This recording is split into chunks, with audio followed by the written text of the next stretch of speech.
Okay team, so with Jane coming out and so many of you guys looking at picking her up, you're probably interested in seeing who she pairs with and how one team might compare to the next. Now, there are plenty of spreadsheets floating around that math these numbers out, but I find that while this is pretty accurate when it comes to turn-based games like Honkai Star Rail, that doesn't always tell the full story in action games like Zenless Zone Zero. So what I've been spending my time doing on the creator server is picking a few teams that people might be interested in running and pitting them against a few different encounters multiple times to get a comparison with how they perform relative to each other. At the end of the video, we'll go over our findings and I'll speak more on what I think is the best Jane team, so you can jump to that if you don't care about watching gameplay footage. But first, let's go over what teams I chose and why I chose them. So, first up, I put together some Grace teams, since many assume that she'll be paired with Jane for the double anomaly disorder setup. We'll go with Jane, Grace and Lucy, and Jane, Grace and Rina. So Grace and Rina are obvious pairings, but it's a very rare team since it does need 2 standard 5 stars, so we also put Lucy in there. So Kaku and Nicole would do as well, but I left them out both for time and also because they're both the premier supports in an Ellen and Jiyuan team, so it's more than likely that they would be tied up there. Next, I was curious about stun teams, because Jane Doe doesn't actually pair well with stuns due to how her kit works. Ideally, she wants to be dodging enemy attacks in order to stay inside the passion state. So an enemy that is stunned is an enemy that isn't attacking, and an enemy that isn't attacking is one that you can't spam dodges against. So for our stun team comp, I put in quite an expensive team with Jane and Qingyi, and in the support slot I put in Rina, though any support could have slotted in here. What I wanted to see here was how many assault procs I could get off in a single stun window, and if that makes it worth using over a typical Jane team. Next, we've got our Seth team comps. So I feel as though Seth is Jane's best pairing. Everything about Seth's kit screams Jane support. He buffs anomaly proficiency and anomaly build-up rate, the 2 most important stats for Jane, and his back assist works great in getting her back on field after buffing. Not only that, he also provides her with a really meaty shield which synergizes well with her spin attack that leaves her vulnerable to damage. So for the Seth team test, I went with Jane, Seth and Grace just to see if we could use Seth as a solo buffer with Jane and Grace dishing out disorders. Then I wanted to test out a hypercarry Jane team with Jane, Seth and Lucy, and also Jane, Seth and Rina, just to see which support works better. For character loadouts, I went with M0 S1 for all characters, and to be honest, I wanted to go with M6 for all A ranks, but the last time that I did that, I had people crying that it wasn't realistic because it's too early for people to have M6 A rank characters. Personally, I disagree with this because I think that in the long term, it's more than likely that most of us will have full mindscapes on all A ranks, but since this is just version 1.1 and this information may only be relevant for the time being, we'll go with M0 S1s for A ranks as well. So what this does mean though is that when comparing teams with A ranks to teams with just S ranks, so for example a Jane, Grace, Rina team which has 3 S ranks versus a team of Jane, Seth and Lucy who has 2 A ranks, if you have mindscapes, then that A rank team is going to perform significantly better than what's shown in this video, so just keep that in mind. And so while we're on the subject of testing criteria, these testing videos obviously open up a whole can of worms with people who are going to disagree with the results. So let's talk about how I ran the test and what you need to keep in mind. So I ran each of these teams 10 times against various encounters, and to be perfectly honest, it was much more than this in reality, since I reset any runs where I would have a really stupid opener or it's made really dumb mistakes. But I also wasn't playing it with a mindset of this is a no-hit speedrun world record attempt. I wanted to just get a realistic sample of your typical run with each team. For each team's 10 runs, I made sure that they were falling in roughly the same spread, so I removed any runs with crazy outliers of over 20 plus seconds. So 6 teams, 10 runs each over 3 encounters, that's 180 runs. So on that note, if you're wondering if I'm going to be pulling for Jane, then the answer is no. I think I've already played enough of Jane for the time being. The next thing I wanted to talk about is playstyle. So I'm trying to play these teams with what I think is the optimal playstyle, and I'll explain my reasoning on each of the videos that we'll show. But the thing is, you might disagree with how I play a certain team, and that's fine. What's important is that I played each team consistently for all 10 attempts. I tried not to change my playstyle massively across each run so that I could get an accurate spread in times for each team. So if you looked at the sample run that I showed and you think to yourself, man, this Nakfrog guy is trash. If he used more defensive assist, he could have shaved off 10 seconds across his clears. Then what you can do is mentally shave off 10 seconds off of the times that I showed on that team, because I played all 10 runs for that team in the same way. And now to what I'll be showing in the rest of the video. I'm just going to be pulling a sample video from each team for each encounter for the benefit of time. If I showed all 180 runs, we're going to be looking at a 5-hour video. The sample video that I show should give you a good idea of how I played the team, and it might also be useful for you to see if you enjoyed that playstyle if you happen to have characters for a few of these teams. So now I'm going to go through the footage where I'll commentate on some of the runs. And while I'm only showing one fight from each team for each encounter, this is still going to be a solid 30 minutes of gameplay footage. So you can use the chapter buttons to jump to the test that you're interested in, otherwise you can just hop on over to the conclusion to see the results. And so, the first encounter that I ran was against a Shiyu defense critical node 7. So this is the endgame mode for Zenless Zone 0, so it kind of makes sense. The boss here is weak against physical, so it does work out well for Jane, but he is also weak to fire, so the Lucy team does have a slight edge here. Although I do only pop Lucy in just to do a single EX skill before swapping her out, so it's not like it's going to contribute a significant amount of damage. The stage buff does benefit anomaly units though, so teams with Grace will also get a slight boost. Okay, so our first team is Jane, Grace, Rina. This is a pretty standard Grace team right now, and I think that most people who are running this team will be replacing Piper with Jane. The playstyle of this build will change a little bit due to the fact that Jane spends so much time on field compared to Piper. The current team has Piper mainly swapping in just to unload her spins once she has meter, with Grace doing most of the on-fielding. Jane however racks up assaults so fast that it's actually Grace that we're waiting on for energy. So one thing that I did want to touch upon with this Disorder team is that I do see that a lot of people have a fundamental misunderstanding of how this team plays, with many people ramping up the physical anomaly up and then swapping out before it triggers. They'll then apply shock before immediately swapping back over to pop the physical anomaly. This is just purely for damage per screenshot, as it triggers the entirety of the shock damage in one go, but it's really just for screenshots. It's not necessarily the wrong way of playing, but it is unnecessary as Disorder simply triggers the remaining dot damage from shock, so it isn't necessary to burst it from the start. You're not losing out on actual damage if you trigger the shock normally before popping the Disorder. It's just that you'll get a smaller damage number on the burst itself. In fact, what does lower your overall damage is if you're sacrificing optimal combo rotations just because you're too busy lining up that big burst of Disorder damage. Okay, so the next team that I tested was Jane, Grace and Lucy. So this is a pretty odd team since Grace loses out on her core passive since she doesn't have an electric or Bellabog character on the team. I only ran this team because when I asked people what Grace teams they ran, people were telling me that they went with Grace, Piper and Lucy, which also means that Grace doesn't get her passive to trigger. I mean, I don't really recommend it, but hey, here we are.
Okay, so next up we've got the Qingyi team.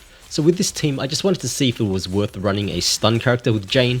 I could already tell from looking at her kit that Jane doesn't want to be run with a stunner due to the fact that you want to be actively dodging in order to maintain your passion state. I did find however that if all you cared about was damage per screenshot, then this is how you're going to get those massive numbers.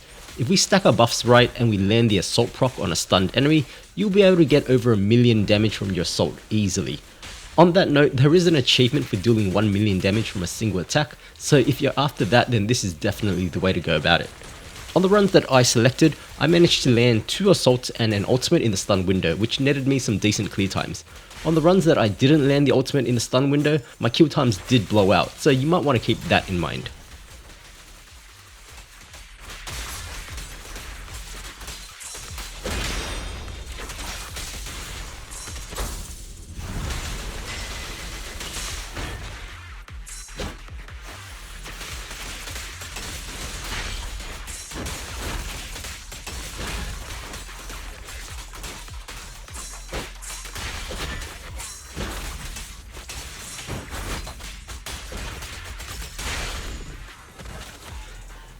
So now we've got the Jane, Seth and Grace team.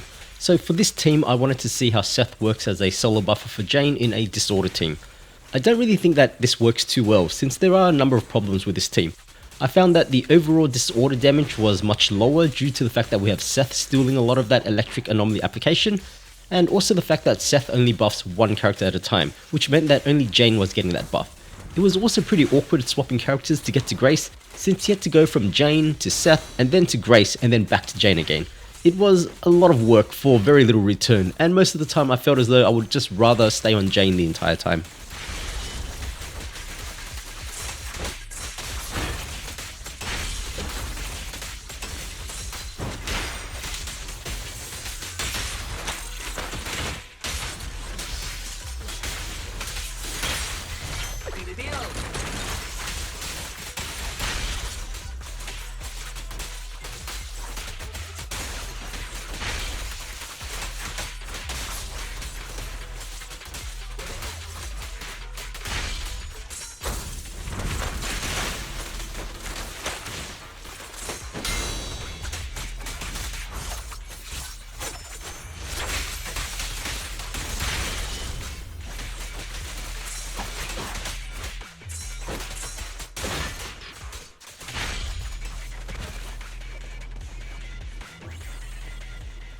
Our next team is going to be the first of the hypercarry Jane teams with Jane, Seth and Rina.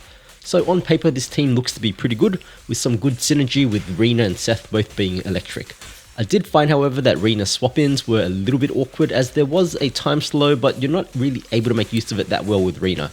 I did find that it kind of felt like a waste of 1 second before I was able to use an EX skill to apply my buffs and get out of there. This team also suffers from the fact that it is quite expensive to run, since not everyone is going to have access to Rina.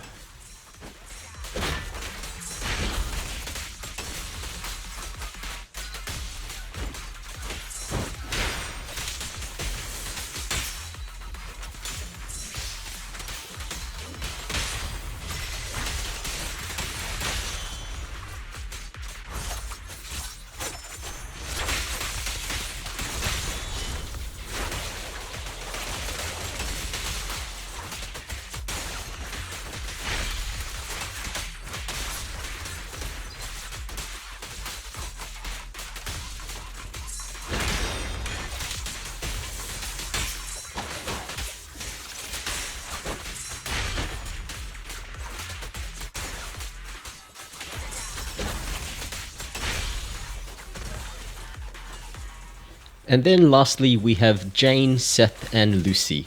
So with this team, Lucy doesn't get access to her passive skill, but thankfully that's just additional pig damage, which is pretty negligible for most people.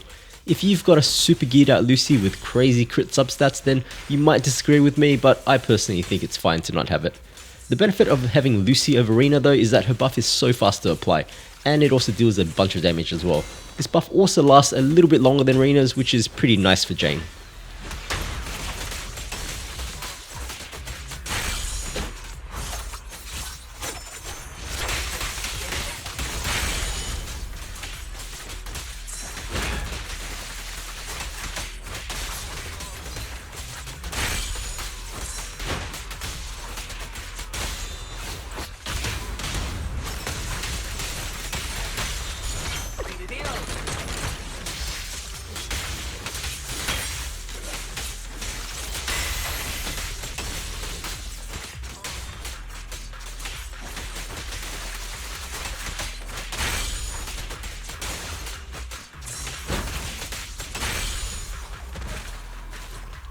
Okay, so now that's crit 7, which was the hardest content in the game.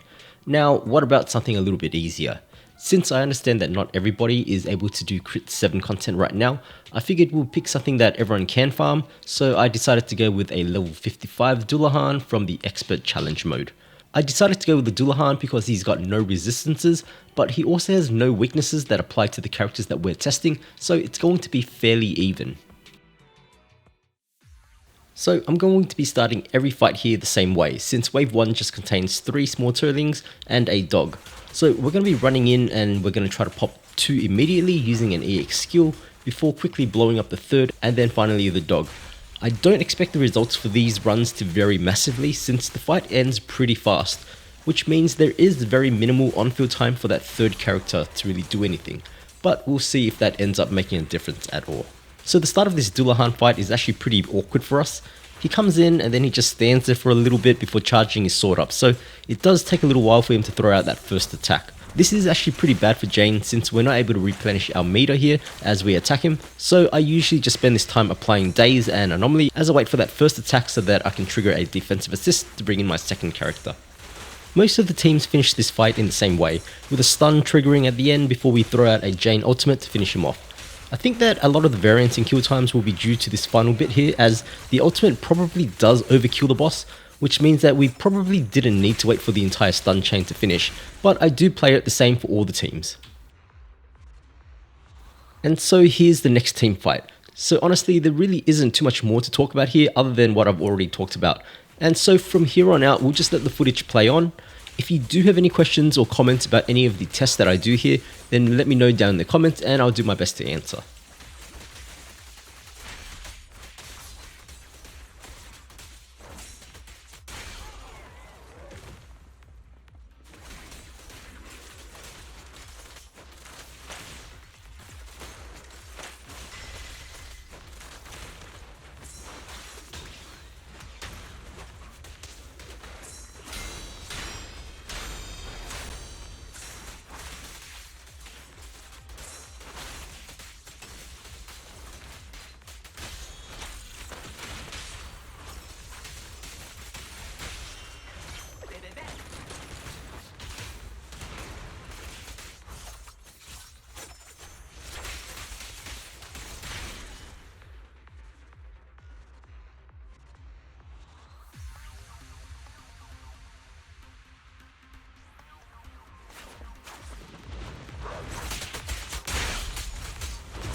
Okay, so here's the last test. This time it's with the Notorious Hunt Dead End Butcher, but with a twist.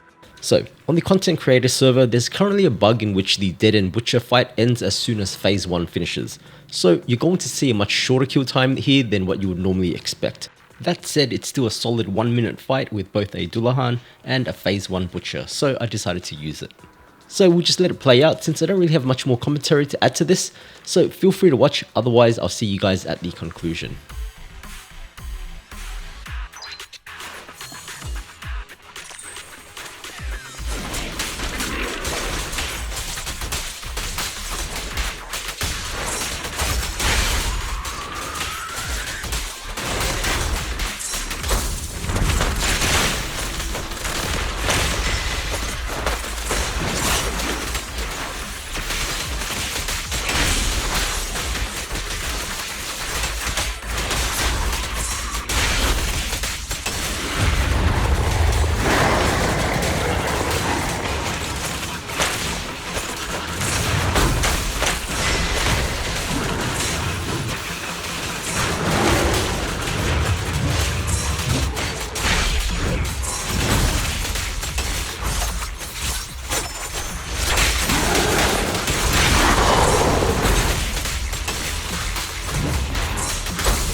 Alright, so let's look at our data. Starting off with Shiyu defense crit 7 runs. So the clear winner here are Jane, Seth and Lucy in first with an average clear time of about 70 seconds. And in second place we've got Jane, Grace and Rina just 4 seconds behind. I had one really good run on the Lucy team that probably skewed the values just a little bit, but overall these two teams seem to perform fairly closely here. The thing that we do need to keep in mind though is that this Seth and Lucy are both M0, so it's very likely that you'll be picking up a couple of mindscapes for them along the way, so the gap here might be even bigger than what we see here. The other 4 teams are fairly even, sitting around the 1 minute and 20 mark, with variances of barely 2 to 3 seconds between them, and it's kind of understandable as to why. The Jane, Grace and Lucy team kind of suffers from the fact that Grace doesn't have her core passive active, and the Qingyi team kind of predictably didn't do very well since stuns just aren't that amazing for Jane. Jane, Seth and Grace is also in an odd spot with Seth stealing anomaly applications from Jane and also due to the fact that he doesn't buff her either. And then Jane, Seth and Rina was a little bit surprising for me in that I thought that it would perform fairly close to Jane, Seth and Lucy, although the reason is probably due to the fact that Rina has very little personal damage compared to Lucy, and she does waste a little bit more field time due to her awkward casting animation. So there were some flashes of brilliance with this team with some fairly low clear times, but it did seem pretty inconsistent. Overall, we can confidently say that Jane, Seth and Lucy not only have the fastest clear times, but they're also the team that does it most consistently. Next up, let's go over the level 55 expert challenge against the Dullahan. So this is a much shorter fight, and because of that we can clearly see some differences in the results. And the difference is ironically that there is very little difference amongst the teams.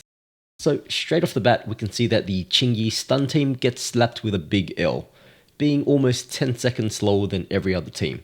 So from what I could see, the reason for this was that every other team managed to land the stun right around the time that our team had an ult ready, which meant that we could utilize the stun multiplier to ramp up our ult damage significantly. The fact that Qingyi could stun so fast here was in fact a downside, since we couldn't rack up enough decibel meter by the time she managed to stun the enemy. This put us in an awkward position in which we were forced to grind that last third of the Dullahan's health. The rest of the team though performed pretty much the same. I honestly can't say that anyone here was a clear winner with variances of barely 3 to 4 seconds between the 5 teams. So it's safe to say here that if you're just playing regular content, it honestly doesn't matter what team comp you end up using. They all perform fairly similarly. And then finally we've got the Notorius Hunt, Dead and Butcher. Now if you didn't watch the gameplay footage, then I need to clarify that on the creator server, the Dead and Butcher fight ends after phase 1, which means that the boss doesn't do the big transformation, which is why these times seem a little low. That said though, it was long enough for us to get some interesting data. So the first thing that might pop out to you is that the Qingyi stun team did amazingly well here. In fact, it had the fastest clear times consistently. So the reason why this happened was that the boss conveniently lined up perfectly to die from a single Qingyi stun. In the last example, Qingyi stunned so fast that we didn't get a chance to rack up enough decibels for an ultimate. This time however, due to how tanky the first wave is and how much stun meter the boss itself has, we're able to get our ult up right as the boss gets stunned. Because of that, we're able to land multiple assaults during the stun phase, along with a giant ultimate from Jane leading to an incredibly quick death for the boss. So, moral of the story here, there are situations in which a Jane and Qingyi team can do well in, but they are far and few between. If you need a big burst in a short window, then this team is the king at that. The other teams though are fairly even, with the 2 clear losers being Jane, Seth and Grace, and Jane, Seth and Rina. And so the reason for this is because that this fight is much longer than our other fights. Seth having to do his charge attack animation multiple times really starts to eat into the clock. So what did we get from all this? Well, I think that Jane, Seth and Lucy is the best all-round team, not only for its consistency, but also due to the fact that it runs with 2 A rank units, of which you'll be able to get many mindscapes for, making for an even stronger team. What I haven't touched upon during this entire video though, is that none of these teams are Jane's best team. And that's because we don't have access to Jane's best team yet. Jane is an anomaly character who does want to be paired with another anomaly character in order to trigger assault and disorder. But the thing is, Jane's best support is Seth, who not only buffs her proficiency and build up, but also provides shields for her to protect her during her spin attack. He also has a back assist mechanic in which he brings Jane back on field, creating this ping-ponging dynamic between the two of them. Because of this though, that third slot is in a really awkward position in that it's really difficult to get them on field. But what if there was an anomaly character of a different element who could apply anomaly from off field, allowing Jane to stay on field and still triggering disorder? Someone who didn't need to be swapped in regularly, who could let Jane function with Seth. Well, that person would be Jane's best teammate along with Seth. Who that may be, well, we're just going to have to wait and see. But for now, my recommendation is Jane, Seth and Lucy.